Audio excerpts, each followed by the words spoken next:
नमस्ते everyone, welcome to dream builder academy. तो आज हम क्या करेंगे, आज हम समांतर माध्य की प्रश्नावली 2 के प्रश्नों का हल करेंगे।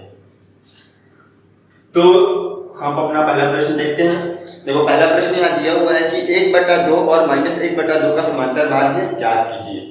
हमें यहाँ पे क्या निकालना है? समांतर माध्य निकालना है। देखो, ऑलरेडी हम पढ़ चुके हैं कि समांतर माध्य क्या होता है। अगर आप लोगों को नहीं पता समांतर माध्य क्या होता है तो पहले आप जाकर वो वाली वीडियो देखिए, वहाँ पे मैंने डिटेल में बात की है समांतर माध्य के ऊपर। तो यहाँ पे मैं थोड़ा सा आप लोग को बता देता हूँ कि जो समांतर माध्य होता है उसे हम कैपिटल ए से प्रदर्शित करते हैं, और इसका फॉर्मूला हम लोगों ने क्या बनाया था? a + b/2। समांतर माध्य जैसे हमें कोई दो संख्या दिया होता है और बोलता है कि इन दोनों के बीच में समांतर माध्य ज्ञात करो, तो हम लोगों ने समांतर माध्य को ऑलरेडी समझा हुआ क्या होता है। तो समांतर माध्य को मैं इस तरीके से भी कह सकता हूँ कि इन दोनों के बीच की वैल्यू ज्ञात करना। जब हम समांतर माध्य निकालते हैं किसी दो संख्या का, तो वहां पे हमें उसके बीच की का जो पद होता है वो हमें मिलता है। तो हम कैसे निकालते थे? हम उन दोनों को जोड़ के 2 से भाग कर देते हैं। जैसे मुझे इन दोनों संख्याओं के बीच समांतर माध्य निकालना हो तो कैसे निकालूंगा? इन दोनों को क्या करो, जोड़ दो और 2 से भाग कर दो। तो 6 और 2 8, 8/2 यानी कि 4, इस तरीके से आता है। तो ये समांतर माध्य का ये फॉर्मूला, इसको याद रखना, इसी से बनेगा ये पूरा प्रश्नावली। और समांतर श्रेणी का सूत्र तो पता ही होगा, a + n - 1 × d, उसका भी इस्तेमाल होगा। तो देखो, पहला प्रश्न दिया है -1/2 और -1/2 का समांतर माध्य निकालना है। हमें 1/2 तथा -1/2 के बीच क्या निकालना है? समांतर माध्य ज्ञात करना है। तो सॉल्व कर लेते हैं, इसको हल करते हैं। तो सबसे पहले यहाँ पर लिख लेते हैं, दिया है, क्या दिया है? 1/2, a का मान मैं 1/2 को a मान लेता हूँ, -1/2 को मैं b मान लेता हूँ। ये पहली संख्या और ये दूसरी संख्या है, तो ये हो गया। अब इन्हीं दोनों संख्याओं के बीच में मुझे समांतर माध्य निकालना है। तो यहाँ पे अब हम लिखेंगे, हम जानते हैं कि हम क्या जानते हैं कि समांतर माध्य जो होता है उसका फॉर्मूला हमें पता है। समांतर माध्य a बराबर क्या होता है? a + b/2। तो बस हम मान रख देना, a का मान यहाँ पे कितना है? 1/2 प्लस b का मान कितना है? -1/2, इस तरीके से, और ये पूरे के बटे में 2, ये हो गया। अब देखो, ये ब्रैकेट है, ये 1 है।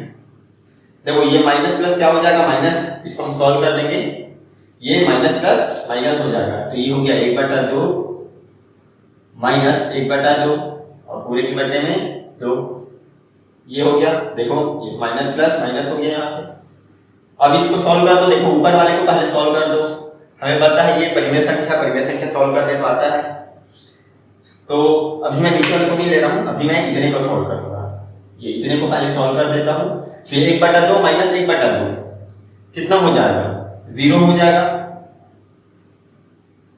है ना? देखो, 1/2 में माइनस करना है 1/2 को, तो प्लस 1/2 माइनस 1/2 कट गया, क्या बचा? ऊपर में 0 बचा, 0/2 यानी कि 0 को किसी भी संख्या से हम डिवाइड करेंगे, हमें पता है कितना आता है? 0 आता है। तो ये आ गया हमारा आंसर।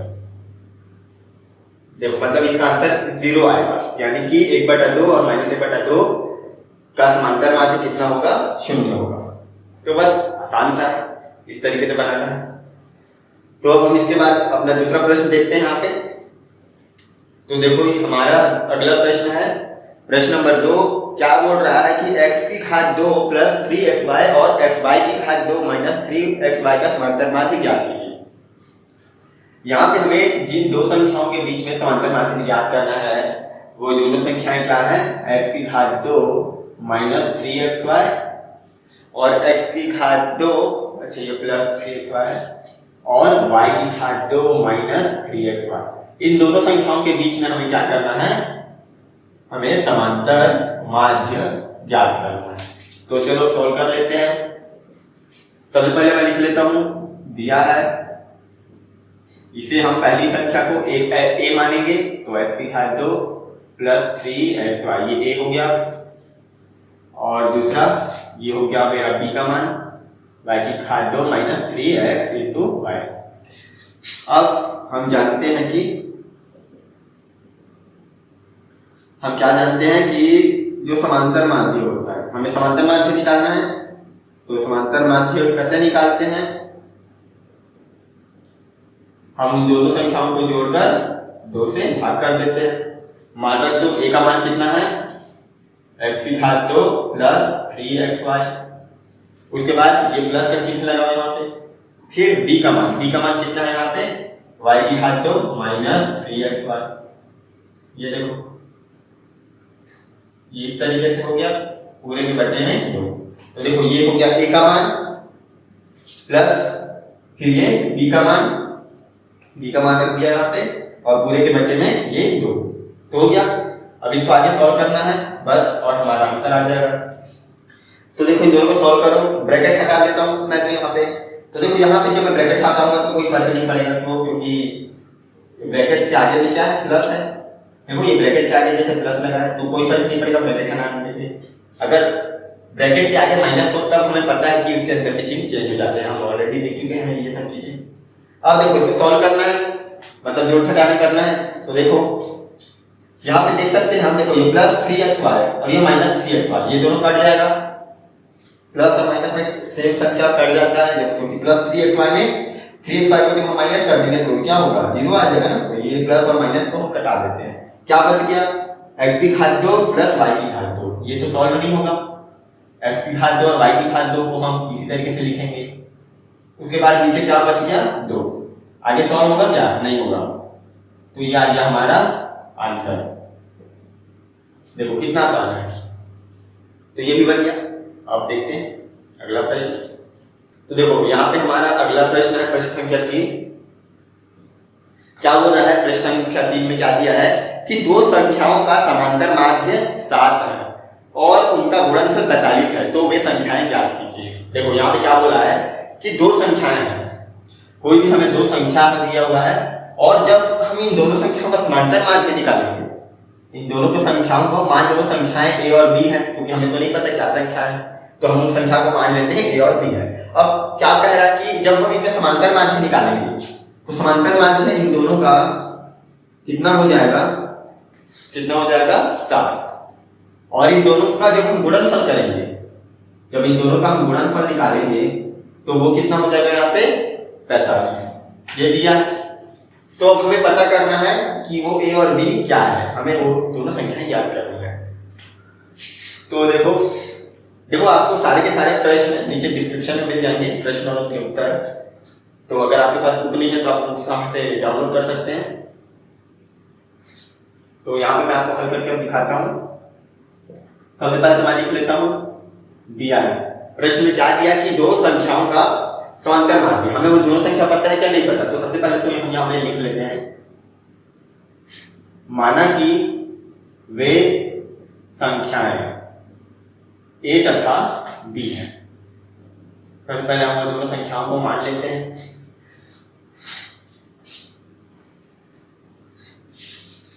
अब उसके बाद हमें प्रश्न में क्या कहा है कि वो दोनों संख्याओं का समांतर माध्य कितना है, 7 है। तो हम लिख लेते हैं यहाँ पे a तथा b, वो दोनों ये संख्याओं का समांतर माध्य कितना है, 7 है। तो a और b का समांतर माध्य का फॉर्मूला हमें पता है, a प्लस b बाई 2 होता है। तो इस तरीके से लिख लिया मैंने समांतर माध्य, ये a प्लस b बाई 2 बराबर 7 हो गया। अब आगे क्या करें, अच्छा आगे देखो और सॉल्व हो रहा है। 2 को मैं क्या करता हूँ, पक्षांतर कर देता हूँ। तो ये इसके भाग में जाके गुणे में हो जाएगा, तो ये हो जाएगा a प्लस b बराबर में 7 गुणे 2, तो 7 दूने 14 है ना। 2 को पक्षांतर कर दिए यहाँ से, तो ये भाग में है ना, तो भाग पक्षांतर भी गुणा बन जाता है। तो a प्लस b बराबर 14 हो गया। इसको मैं समीकरण 1 ले लेता हूँ। अब आगे देखो, अब दूसरा स्टेटमेंट हमें क्या दिया था कि वो दोनों संख्याओं का गुणनफल कितना है, 45 है। तो यहाँ पे लिख लो a तथा b का गुणनफल कितना है, 45 है। तो a और b का गुणनफल हमने कर दिया, कितना है, 45 है। देखो यहाँ से मैं क्या करता हूँ, यहाँ से हम पक्षांतर करके किसी भी एक संख्या का मान निकाल लेता हूँ। जैसे मैं ए को पक्षांतर कर दूंगा अगर, तो मुझे बी का मान मिल जाएगा।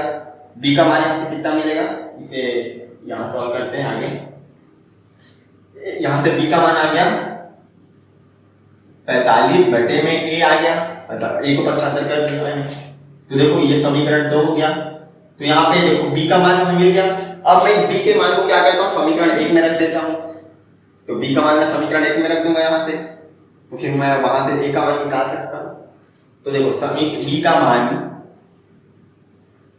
समीकरण 1 में रखने पर क्या हो जाएगा, समीकरण 1 क्या है, समीकरण 1 है a प्लस बी बराबर में 14। ए का मान तो नहीं पता हमें, बी का मान हमने अभी निकाला। बी का मान कितना है 45 बटे में a बराबर 14। देखो बी का मान हमने यहाँ पे रख दिया 45 बटा a। अब आगे सॉल्व कर लो इसको, ये कितना हो जाएगा, देखो इसके नीचे कुछ नहीं मतलब 1 है, ये सॉल्व करो, ये कितना होगा, ये हो जाएगा a की घात 2 प्लस 45, यही होगा बराबर में 14। देखो हमें सॉल्व करना आता है ऑलरेडी, पहले से हम क्या कैसे सॉल्व करते हैं।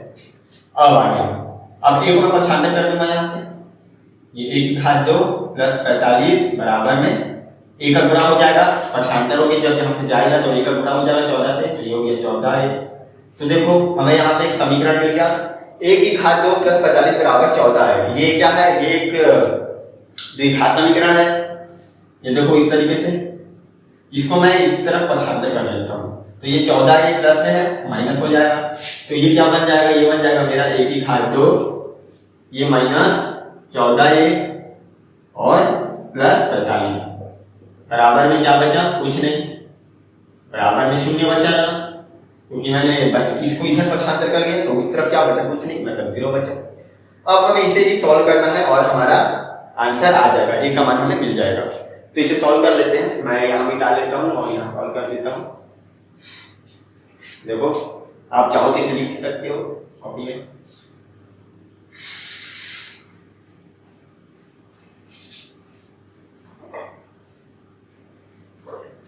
तो देखो हमारा समीकरण यहाँ पे क्या आया कि a की घात 2 माइनस 14a प्लस 45 बराबर में 0। इसे हमें सॉल्व करना है। द्विघात समीकरण को हमें ऑलरेडी पता है हमें कैसे सॉल्व किया जाता है, हमने 2 बार पढ़ा इसके बारे में। एक तो हमने बहुपदों की गुणनखंड में पढ़ा था और दूसरा हमने द्विघात समीकरण के गुणनखंड विधि में इसको पढ़ा था। तो हम गुणनखंड विधि से इसे सॉल्व कर लेंगे। कल हमने 3 मेथड पढ़ा था द्विघात समीकरण को सॉल्व करने का, किसी भी मेथड से सॉल्व करता हूं। मैं यहाँ पे गुणनखंड विधि से सॉल्व करता हूँ, वो मुझे ज्यादा अच्छा लगता है। तो देखो ये हो जाएगा 45 को मैं कैसे लिख सकता हूँ, 5 में 45 लिख सकता हूँ। देखो यहाँ पे a टू c बराबर 45 है, तो मैं 5 मिया 45 लिख दूंगा। ठीक, तो मैं 9 में 5 जोड़ूंगा तो मुझे -14 मिल जाएगा। देखो ये मैं कैसे लिख सकता हूँ, ये मैं लिख सकता हूँ -9x x में ये a वाला टर्म है ना, तो ये हो जाएगा -9a -5a प्लस 45 बराबर में 0। देखो अगर आप लोगों को द्विघात समीकरण को कैसे सॉल्व करते हैं आपको नहीं पता है, तो पहले आप जाकर वो सीख लो। मैंने ऑलरेडी इस पे क्लास लिया हुआ है, तो पहले आप उसे जाकर सीख लो, फिर इसे देखना, वरना समझ में आपको नहीं आएगा कि ये मैं क्या कर रहा हूँ। तो ये हो जाएगा हमारा, देखो 9 पंचे 45 माइनस माइनस प्लस 45 हो गया, और माइनस माइनस प्लस तो 9 5 14 भी होता है। तो देखो हमारा आंसर ये सही है।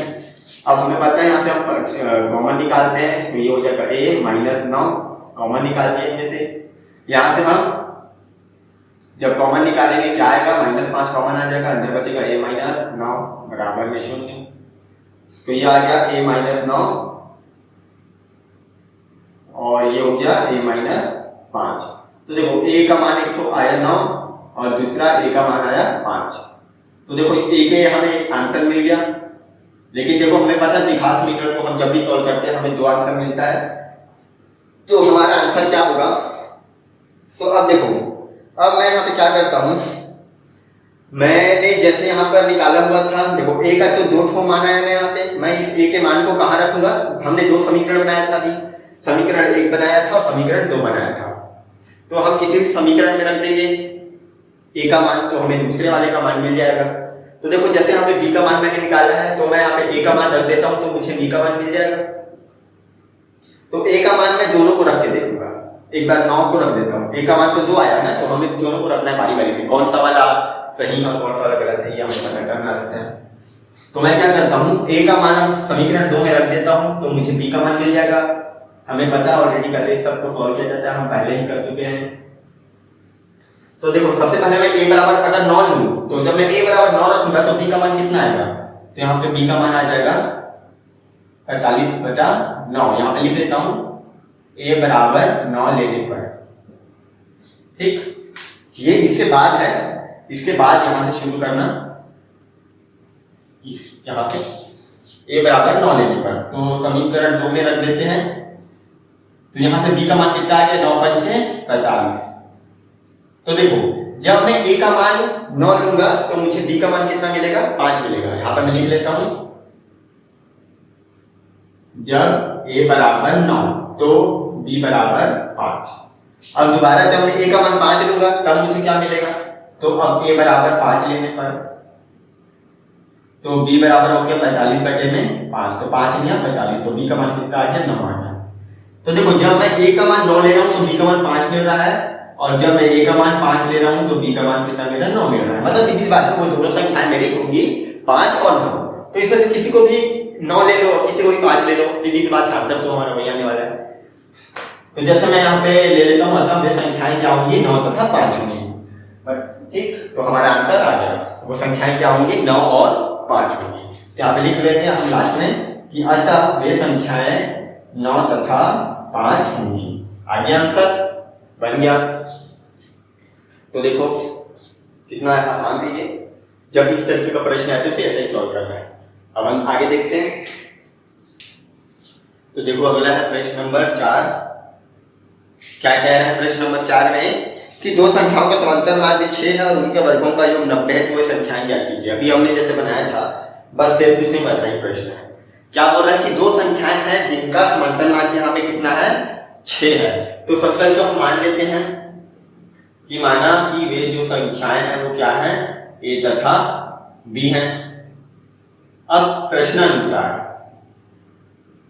क्या कह रहा है कि उनका समांतर माध्य कितना है, 9 है, नहीं 6 है। तो वो दोनों संख्याओं का समांतर माध्य निकाल लो। देखो समांतर माध्य का फॉर्मूला a + b/2, तो उनका समांतर माध्य कितना है, 6 है। इसे आगे सॉल्व कर दो, 2 को पक्षांतर कर दूंगा तो ये हो जाएगा a + b बराबर में 6 × 12। तो ये मेरा समीकरण नंबर 1 हो गया। तो देखो अब आगे अगला स्टेटमेंट क्या कहा है कि उनके वर्गों का योग कितना है, 90 है। तो उन दोनों संख्याओं के वर्गों का योग कितना हो जाएगा, यानी वो दोनों संख्याओं का मैं क्या करता हूँ, वर्ग कर लेता हूँ और उनका योग कर लेता हूँ, तो कितना आएगा, 90 आएगा। तो देखो ये हो गया मेरा समीकरण नंबर 2। अब देखो हमें पता है हमें 2 समीकरण मिल गया, तो अब इससे पहले हमने कैसे सॉल्व किया था, बस वैसे ही यहाँ पे भी हमें सॉल्व करना है। और हम इस चीज को 2 चर के समीकरण में भी हम सीख चुके हैं कैसे सॉल्व किया जाता है। अब 2 समीकरण में मिल गया, इसे किसी भी मेथड से हम सॉल्व कर सकते हैं, विस्थापन विधि से या विलोपन विधि से। तो जैसे विस्थापन विधि से, जैसे इससे पहले हमने विस्थापन विधि से सॉल्व किया था, यहाँ से हमने b का मान निकाला था, फिर उसको समीकरण 1 में रख दिया था, तो निकाल लो यहाँ भी। तो देखो यहाँ पे मैं समीकरण 2 से अगर b का मान या a का मान किसी का निकालना चाहूँ तो यहाँ पे थोड़ा सा मुश्किल है, ठीक। इसके लिए मुझे वर्गमूल निकालना पड़ेगा, तो वर्गमूल तो 90 का नहीं होता, फिर वो करनी वाला आएगा तो फिर वो थोड़ा सा झंझट हो जाएगा। मैं क्या करता हूँ, समीकरण 1 से b का मान निकाल लूंगा, समीकरण 2 1 से निकाल लेता हूँ, क्यों, क्योंकि यहाँ पे आसान होगा। तो यहाँ पे मैं लिख लेता हूँ समीकरण 1 से। समीकरण 1 से क्या हो जाएगा, a + b बराबर में कितना है, 12। तो मैं a को पक्षांतर कर लेता हूँ, तो ये हो जाएगा मेरा b बराबर 12 - a हो जाएगा। देखो b का मान आ गया, a को पक्षांतर करूंगा तो -a हो जाएगा ना, तो b का मान आ गया 12 - a। अब देखो अब इस b के मान को मैं समीकरण 2 में रख देता हूँ। अब b के मान को समीकरण 2 में रख देता हूँ, तो वहां से फिर मुझे a का मान मिल जाएगा। तो लिख लो b का मान समीकरण 2 में रखने पर। देखो हमने समीकरण वाले चैप्टर में ऑलरेडी पढ़ा हुआ है किस तरीके से सॉल्व किया जाता है, तो अगर आपको उसको थोड़ा सा भी कठिनाई जाता है तो आप जाके पहले समीकरण वाले पूरे चैप्टर को आप पढ़ लो, उसके बाद फिर यहाँ आएगा। तो जब हम उस चैप्टर को पढ़ेंगे तो वहाँ पर हमने पूरे डिटेल में सीखा समीकरण के बारे में, क्योंकि हम यहाँ पे समीकरण ही सॉल्व कर रहे हैं, तो आपको आना चाहिए। तो आगे सॉल्व करते हैं। तो देखो b का मान समीकरण 2 में रख देता हूँ, तो ये कितना हो जाएगा, ये हो जाएगा a की घात 2 प्लस b की घात 2, तो b का मान है 12 माइनस a, यानी ये हो जाएगा 12 माइनस a का घात 2 बराबर में 90। तो ये हो गया, मैंने b का मान रख दिया। अब इसको सॉल्व कर देते हैं आगे। ये कितना हो जाएगा, ये हो जाएगा a की घात 2 प्लस देखो ये a माइनस b का होल स्क्वायर वाला फॉर्मूला लगेगा यहाँ पे। तो a माइनस b का होल स्क्वायर का फॉर्मूला क्या होता है, a square plus 2ab plus b square, यही होता है। यहाँ पे लिख लेता हूँ मैं। देखो हमें पता है कि a माइनस b का होल स्क्वायर बराबर होता है a square minus 2ab plus b square, ये फॉर्मूला होता है। यहाँ पे लग जाएगा ये फॉर्मूला, तो ये हो जाएगा a स्क्वायर माइनस यानी कि 12 का स्क्वायर माइनस 2 इंटू a का मान कितना है 12 इंटू b का मान कितना है a प्लस b की घात 2 यानी कि a की घात 2, ये हो गया बराबर में कितना है 90। तो यहाँ पे मैंने लिख दिया है कि ये वाला फॉर्मूला यहाँ पे लगाया मैंने, चूंकि करके हम फॉर्मूला को दर्शा देते हैं, इससे नंबर अच्छा मिलता है हमें। हम जहाँ पे जो भी फॉर्मूला लगाने वाले हैं वो फॉर्मूला वहाँ पे चूंकि करके यहाँ पे लिख दिया करो उस फॉर्मूले को साइड में, तो उससे क्या है, तो ये सब पूरा छोटा छोटा डिटेलिंग जब आप देंगे तो आपको अच्छे से मार्क्स मिलेंगे, आपको अच्छा नंबर मिलेगा पेपर पे। तो आगे ये हो गया a की घात 2 प्लस 12 की घात 2 यानी कि 144 माइनस देखो 12 दूनी 24, 24a, ये हो गया 24a प्लस a की घात 2 बराबर में 90। देखो ये a की घात 2 और a की घात 2 दोनों को जोड़ दो, 2a की घात 2 हो जाएगा। तो इसको मैं लिख लेता हूँ, ये हो गया 2a की घात 2 प्लस माइनस 24a, है ना, 2a की घात 2 फिर माइनस 24a, इसे पहले लिख लिया, फिर प्लस 144 बराबर में 90 है। देखो बराबर में कितना है 90 है, मैं 90 को क्या करूंगा, पक्षांतर कर लूंगा, तो मुझे क्या मिल जाएगा, ये पक्षांतर जब करूंगा 90 को तो ये मुझे 90 माइनस में मिल जाएगा यहाँ पे, और बराबर में क्या बचेगा 0। अब 144 में 90 को घटा दो, कितना है 144 से 90 घटाओगे तो इसे हम घटा देते हैं, ये गया ये हो जाएगा 100 में 50 घटा दो कितना आएगा 50, ये हो जाएगा 54। तो देखो ये हमें मिल गया, तो कितना आया 2a की घात 2 माइनस 24a प्लस 54 बराबर में 0। देखो ये हमें द्विघात समीकरण मिल गया। अब हम इस द्विघात समीकरण को सॉल्व करेंगे तो हमारा आंसर आ जाएगा। तो सॉल्व कर देते हैं। तो मैं यहाँ पे मिटा लेता हूँ इतने को, यहाँ पे हम सॉल्व करते हैं आगे।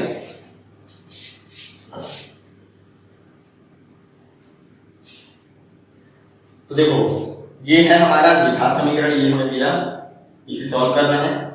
तो देखो सॉल्व करने से पहले मैं क्या करता हूँ, हमें पता है हम a की घात 2 पे आगे अगर कोई संख्या है तो उसे हम हटा सकते हैं, इससे आसानी होता है सॉल्व करने में। थोड़ा सा क्या होगा, देखो मैं क्या करता हूँ दोनों पक्षों में 2 से भाग दे देता हूँ, क्योंकि देखो दोनों पक्षों में जब मैं 2 से भाग दूंगा ये सारे के सारे 2 से कट सकते हैं, तो ये थोड़ा सा सरल हो जाएगा। मैं क्या करता हूँ दोनों पक्षों में 2 से भाग दे देता हूँ,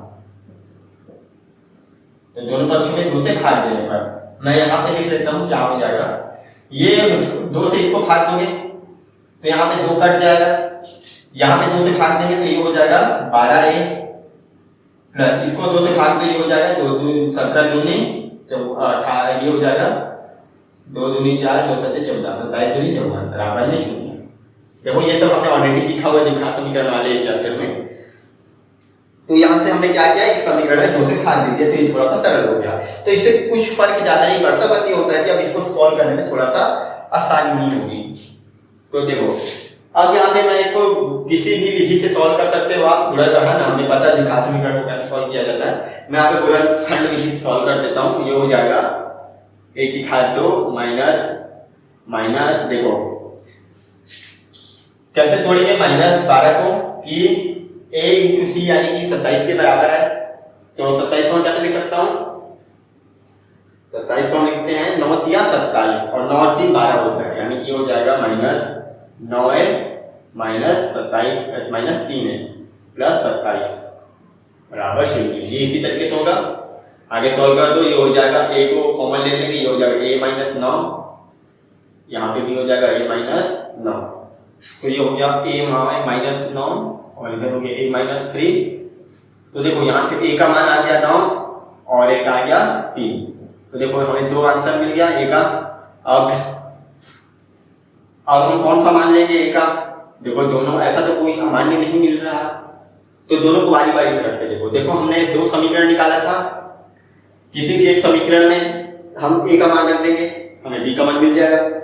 तो देखो यहाँ पे जैसे हमने साइड में यहाँ पे निकाला था, हमने यहाँ पे निकाला था b बराबर 12 माइनस a, ये हमने निकाला था, ठीक, जिसे हम समीकरण 3 ऐसे लिख सकते थे। वहां पे हमने समीकरण 3 मान लेते हैं उसे, है ना। तो देखो हम इसको क्या करेंगे, वहां पे रख देंगे a का मान।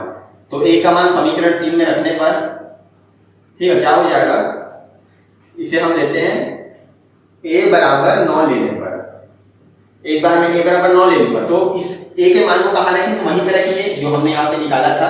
यहाँ पे हमने निकाला था ना b बराबर 12 माइनस a, यहाँ पे मैं रख देता हूँ, तो ये हो जाएगा b बराबर 12 माइनस a का मान यहाँ पे कितना ले रहे हैं हम 9, तो b का मान यहाँ पे कितना निकला, 12 में 9 घटा दो 3।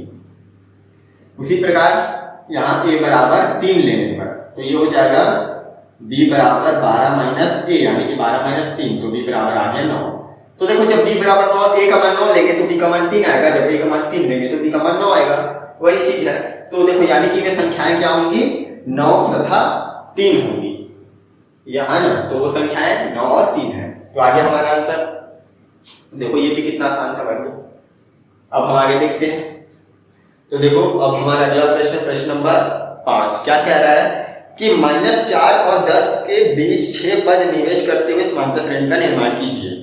देखो इस तरीके का एक प्रश्न मैंने बताया था समांतर माध्य वाले वीडियो में, मैंने इस चीज को बताया था किस तरीके से हम समांतर माध्य निकालते हैं जब हमें इस तरीके का प्रश्न देता है। तो प्रश्न पहले मैं यहाँ पे बता देता हूँ आपको क्या दिया है कि -4 और 10।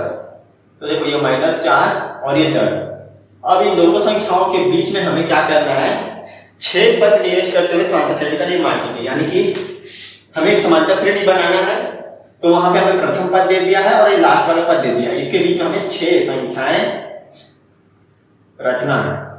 तो अब हमें वो दोनों 6 संख्याएं चाहिए। तो देखो मैं इसे हल कर लेता हूं, कैसे हल करूंगा। सबसे पहले तो माना कि वे संख्याएं है ना, जो 6 संख्याएं हमें रखनी है, तो माना कि वे संख्याएं क्या है, a1 a2 a3 a4 a5 और a6 इस तरीके से है। तो जब मैं ये 6 संख्याएं यहाँ पे रखूंगा तो ये कुछ मुझे इस तरीके से दिखेगा, ये मुझे समांतर श्रेणी बनाना है ना, वो कुछ इस तरीके से दिखेगा -4, फिर यहाँ पे a1, ये a2, ये a3, a4, a5, a6 और ये लास्ट में 10। तो देखो इस तरीके से हमारा समांतर श्रेणी बनने वाला है। तो ये समांतर श्रेणी हमें बनाना है। तो देखो ये एक समांतर श्रेणी है ना, अब इस समांतर श्रेणी में हमें देखो ये पहला पद हो गया, ये दूसरा पद हो गया, ये तीसरा पद हो गया, ये चौथा, ये पांचवा, ये छठवां और ये सातवां और ये 8वां पद हो गया। तो हमें यहाँ पे करना क्या है, कुछ नहीं, बस हमें यहाँ पे दूसरा, तीसरा, चौथा, पांचवा, छठवां, 7वां पद का मान निकालना है। आपको ऑलरेडी पता है किस तरीके से हम किसी भी समांतर श्रेणी में किस तरीके से हम कोई सा भी पद निकालते हैं। इसका फॉर्मूला a + n - 1 × d, इसी फॉर्मूले से निकालना है। तो हम कोई सा भी पद निकाल सकते हैं, तो हम ये वाला पद भी निकाल सकते हैं। बस हमें चाहिए होता है क्या, a और d का मान। तो हमें a और d का मान चाहिए होता है, तो वो फॉर्मूला हमें पता है a + n - 1 × d। इस फॉर्मूले से हम कोई सा भी पद निकाल सकते हैं। तो हम दूसरा पद निकाल सकते हैं, बिल्कुल निकाल सकते हैं, तीसरा पद भी निकाल सकते हैं, कोई सा भी निकाल सकते हैं। तो बस हमें यहाँ पे a और d का मान चाहिए। तो देखो a का मान तो दे दिया है, ये जो -4 है यही है प्रथम पद। a का मान यहाँ पे देखो मैं लिख भी लेता हूँ, दिया है प्रथम पद, यानी कि a बराबर -4। अब देखो d का मान चाहिए हमें, d का मान दिया है क्या, नहीं दिया है। तो d का मान कैसे निकालेंगे, तो d का मान हमें निकालना पड़ेगा। तो d का मान हम समांतर के फॉर्मूले से तो नहीं निकाल सकते, कि हम द्वितीय पद में प्रथम पद घटा दें तो हमें समांतर मिल जाता है। द्वितीय पद तो हमें दिया ही नहीं है, तो कैसे निकालें समांतर? तो इस तरीके का हम ऑलरेडी पहले कई बार समांतर श्रेणी के प्रश्नावली में सॉल्व कर चुके हैं। कि देखो मुझे डी का मान कैसे निकालूंगा, तो देखो ये जो लास्ट वाला पद है इसकी मदद से मैं निकाल सकता हूँ। कैसे? जब मैं लास्ट वाला पद देखूं, मुझे पता है ये 8वां पद है, तो 8वां पद का मान मुझे दे दिया यहाँ पे, तो देखो यहाँ पे मैं 8वां पद का मान रख दूंगा, यहाँ पे मैं a का मान रख दूंगा कितना -4 प्लस अभी n का मान मुझे पता है यहाँ पे 8 है, तो ये 8 - 1 इंटू डी। तो देखो बाकी को पक्षांतर करके यहाँ से मैं डी का मान निकाल सकता हूँ, निकल जाएगा। तो बस हमेशा ऐसा ही करना, कभी भी जब इस तरीके का प्रश्न है तो आपको क्या करना है, लास्ट वाले पद की मदद से डी का मान निकाल लेना। कैसे निकालना है मैं करके दिखाता हूँ। तो देखो यहाँ पे हम लिख लेते हैं, दिया है a बराबर -4 और यहाँ पे हो जाएगा t8, मतलब 8वां पद हमें दे दिया है कितना 10। तो हमें पता है, हम जानते हैं कि tn बराबर होता है a + n - 1 इंटू डी। तो यही पे हम मान रख देते हैं tn, यानी कि ये हो जाएगा t8 का मान कितना है 10 है, a का मान कितना है -4 है, प्लस n यानी कि कौन सा वाला पद है, ये 10 जो है वो कौन सा पद है 8वां पद है, तो 8 - 1 इंटू डी। डी का मान यहाँ से निकल जाएगा, कितना हो गया 10 बराबर ये हो गया -4 प्लस देखो 8 में से गया कितना बचा 7, तो ये हो गया 70। सॉल्व कर दो, डी का मान निकालना है, बाकी को मैं पक्षांतर कर लूंगा यहाँ से।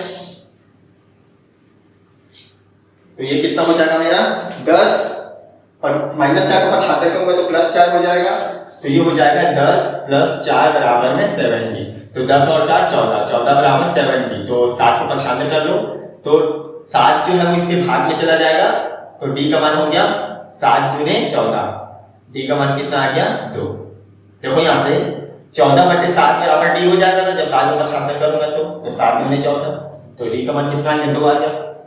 अब देखो मुझे ए का मान पहले ही दे दिया था और देखो डी का मान भी हमने निकाल लिया, तो हम ये सारे के सारे पद याद कर सकते हैं। कैसे?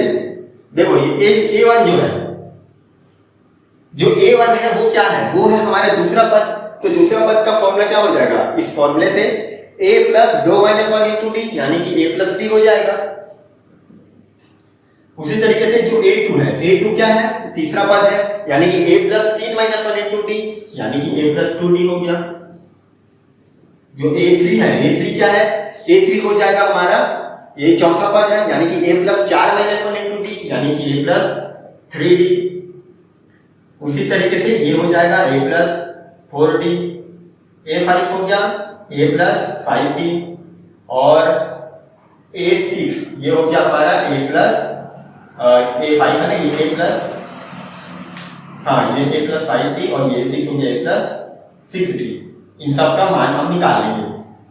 a का मान रखना है और d का मान, a का मान कितना है -4, तो ये हो गया -4 प्लस d का मान कितना है 2, तो ये हो गया हमारा माइनस प्लस माइनस, तो ये हो जाएगा -2।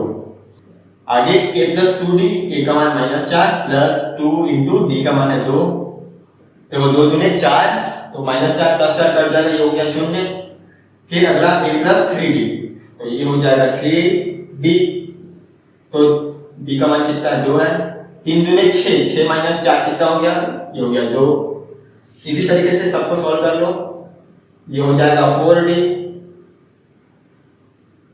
4 दूने 8, 8 में से 4 गया तो ये हो जाएगा 4, और ये हमारा कितना हो जाएगा, ये हो जाएगा 10, 10 - 4 यानी कि हो जाएगा 6, और ये हमारा आ जाएगा 8। इसको भी सॉल्व कर लो, 6d, तो 6 दूनी 12, 12 में 4 गया तो 8। देखो हमारा आंसर आ गया, ये इस तरीके से बनेगा। तो देखो हमारा आंसर कितना आया, ये यहाँ पे मैं बना लेता हूँ हमारा। अतः हमारा जो समांतर श्रेणी है वो बनेगा, ये हो जाएगा -4। अब उसके बाद a1 का मान कितना आएगा यहाँ पे -2, फिर ये हो गया 0, फिर 2, फिर 4, फिर 6, फिर 8, फिर ये लास्ट में था 10। तो देखो ये हमारा आंसर आ गया, यानी कि वे संख्याएं क्या है जो 6 संख्याएं में रखनी थी, वो 6 संख्याएं ये है। तो देखो बन गया। इस तरीके से बनाना है कभी भी अगर ऐसा प्रश्न आता है तो।